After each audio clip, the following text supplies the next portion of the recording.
It should also be noted the impression that the strike made on the conscious workers abroad.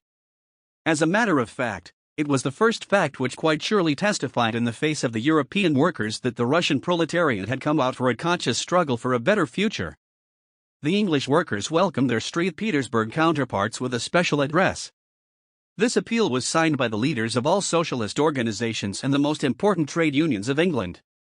However, the address of the English workers, like a small amount of money raised in England, reached the St. Petersburg workers very late, already in the fall. The answer to it was assigned by the union to M. Potrasov. The Russian translation of the address, together with the response of the struggle union, was printed and distributed among the workers, making a strong impression on them. To better capture the picture of summer strikes in the minds of readers, I give a description of the strike at the Kozhetnikov factory, compiled by one very developed worker, a former People's Volunteer, but who belonged to our group. It was the Galaksians. His description at one time was stamped on a mimeograph and went around St. Petersburg in the form of a leaf. The strike at the Kozhetnikov factory began on May 30th and continued until June 12th. Worker story about the strike at the Kozhetnikov weaving factory. May 30th, June 12th, 1896. Since 1888, in our factory for a period of 2 years, a number of price deductions followed. Some products were even reduced several times. So, for example, in 1889 we, workers, each received 63 kopecks for a piece of bumazia, and the piece was 84 arshins, and in 1890 we began to receive 58, 55, and 53 kopecks per piece, and the piece was already the smallest in 861 2 arshins, and even in 92 and 981 2 arsh. For the peep we were paid 1 ruble 50 kopecks per piece. The peep was renamed to style and began to pay 63 k. The peep measure was 60 arshins, and the style was not less than 861 2 arshins, although no more than 84 arshins would be needed on the timetable. Formerly, for a piece the measure was 42 arshins and paid 32 kopecks, now 60 arshins appear on the timetable, but 64, 66, 68 arshins come out and pay 42 k, i.e. for more than 20 arshins added only 10 cents. Regarding the reed and thread at the base, set in wheels complete arbitrariness, and everywhere and in everything arbitrariness. 5 minutes late for work, although you come running now it's fine, sometimes you stand at the door and look out the window, and they write you a fine, and if you walk through the fault of the owner, you don't get paid, although you often have to walk. And finally, our weavers, under the influence of strikes that had already begun and in other factories, stopped working on May 30th at 12 noon and did not resume until June 12th at 9 a.m. Our requirements were 12-hour working day, from 7 o'clock in the morning to 7 in the evening, including 2 hours for lunch, and on Saturday at 2 o'clock to finish completely, and, of course, to ensure that the wages are not reduced, and where possible, increase there. On the first day of the strike, several people, about 30 out of a total of 500 workers, went to work. But with so many workers, the machine could spoil, and the workers had to be deported, and the factory completely stopped. The manager did this, hoping everyone would return to work in the morning. Our manager is simple, without any education, he has many relatives and fellow countrymen in the factory. He sings on the choir at the Forerunner. In general, his priests and stupid people consider him a good person. In all likelihood, he thinks about himself the same way that he the breadwinner and benefactor of the workers, but he was cruelly mistaken. Now he saw himself as he really is in relation to the workers.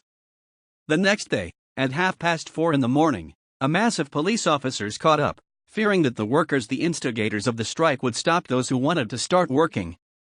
But there was absolutely no one to stop, because not one of the workers in the morning even left to work from his apartment, with the exception of one old man, Semyon the Bald. Thus, the police were surprised a lot when the same thing happened several times. Every morning they were going to restore order, and we quietly slept in our apartments. Finally, they decided to act differently, and on the fourth day of the strike there was a rumor that in the morning they would take the housekeepers, city guards and street cleaners from the apartments and drag them to the factory by force. I admit, I didn't believe that much, but many of the workers stocked up on vodka and, as the weather was warm, dispersed overnight whoever went where.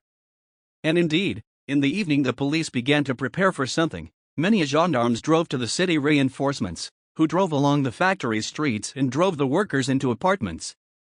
The streets were literally empty and there was some ominous silence. One could feel the minute of struggle approaching. The inequality of power was clear to everyone, and most importantly, everyone had little hope for the other comrades. But then, finally, the morning came. Indeed, the ugliness of the police revolted in front of the workers in all nudity. At about 5 a.m., a mass of gendarmes and policemen with janitors were driven into the courtyard of house number 12 on Voronezhskaya Street, where about 3/4 of all workers of the Kozevnikovsk factory were located. The laborers, accompanied by city and janitors, began to walk around the apartments and dragged from bed. Naked women were taken out of bed from their husbands. Particular jealousy in this matter was shown near the third section of the Elnevsky part of Rapidkin.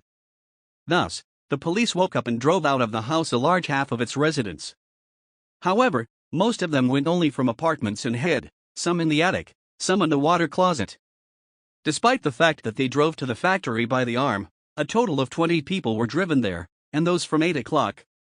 In the morning everyone was gone. Having expelled everyone from the apartments, the NIR Rapidkin announced to the manager that he had driven everyone out to work. But not seeing this, the manager cursed and scolded the police that she was inactive. It seemed to him, it cannot be, so as not to make the worker work. Thus, a completely unsuccessful attempt to force us to get to work ended. Then, announcements appeared from the mayor inviting the workers, under the threat of criminal prosecution, to start work within 3 days. But the workers only laughed at this announcement and spoke, "Ours is better," that is, proclamations. I especially like the people's food. And when comparing the ministerial proclamations with the people's food, the workers said, "I wish there was someone to be an inspector, not these fools." In general, we read the proclamations very readily, and the workers always read when reading, "Here is the truth somewhere." And in fact, because we felt, we just couldn't say how it was written. I'll also note that there wasn't a single person left the whole factory who would not read proclamations or books written in the same spirit. Such was the opinion of the working class worker. It should be noted that the proclamation mentioned, for the plural in this case denotes many copies of the same proclamation, was the only one published by the volunteers for the entire time of the strikes. All other proclamations, numbering more than 30, were published by the Union and the adjacent Social Dem. In groups. I have already mentioned a single proclamation of people above. It was signed by the Workers' Union and a very significant number of copies were distributed by our group. On the first day of the strike, at 4 p.m., a factory inspector appeared and asked for an explanation. Workers stated their demands. The inspector, on the other hand, invited to begin work, and promised to dismantle the case and, if possible, do everything as required. But the workers demanded at first to do as they demanded, and then they would begin work, and, of course, these explanations did not lead to anything. Then the inspector came almost every day and was so tired that we stopped talking to him. Once he appeared at the factory gate, there were many workers near the factory. From afar he began to call the workers' hand to talk, but they only laughed. Finally, he exhausted all his patience, spat, and left. After that, the next day, a NIR child came and asked us to elect a deputation from us to the mayor. We elected 5 people, headed by a detective Vasily Kuzmich Kozyutkin, as it turned out later. They appeared before the eyes of the priest of the St. Petersburg police, who did not say a single word, but said that he knew that the manufacturers were oppressing us, and that he had ordered this case to be dismantled, and he asked us to start work. Then he got drunk and left.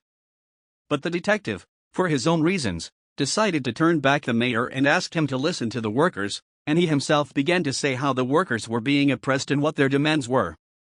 The mayor repeated the former, that he ordered to consider, and you begin to work. The next day, the mayor sent a telegram to the workers that he had listened to our deputies and was very sympathetic to us, that as a result of this, he instructed to dismantle the case and will try to support us, as far as possible, and asks for the solution of the case. He asks to get to work. And about 1,000 times I read that His Excellency, and then the workers shout, "Do not agree." Then they came up with a new focus. They began to call us to the investigator in the factory office. But we stood our ground. When this was found invalid, they demanded that the building of the district court be demanded, and from the very first batch of workers the investigator put 3 workers in the lead-up. By this, he wanted to force the workers to abandon their demands, but the workers said, like everyone, "So am I, people will start to work, and I will go to work. But then how can I go? They can beat me." although the worker was quite sure that he was doing so of his own free will and that no one would beat him. The investigator did not ask how we were being harassed, but asked, who told us to stop working, who gives money and scatter leaflets and books.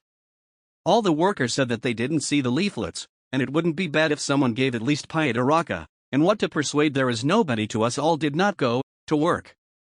Although one morning, after a night in which a mass of leaflets appeared and some of them fell into the hands of the police, even a gendarme officer talked to us about their maintenance.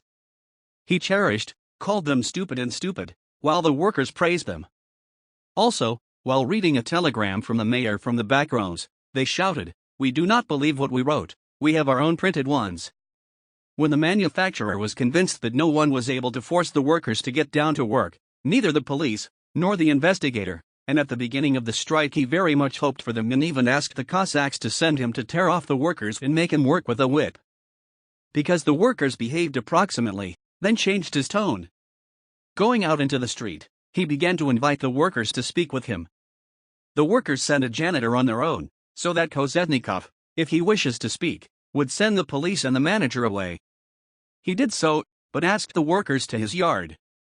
Here the workers, perhaps for the first time, felt equal to the manufacturer and began to tell him the bitter truth that he gave free rein to the manager and drives us away. It's good that you are good, and we work almost for nothing.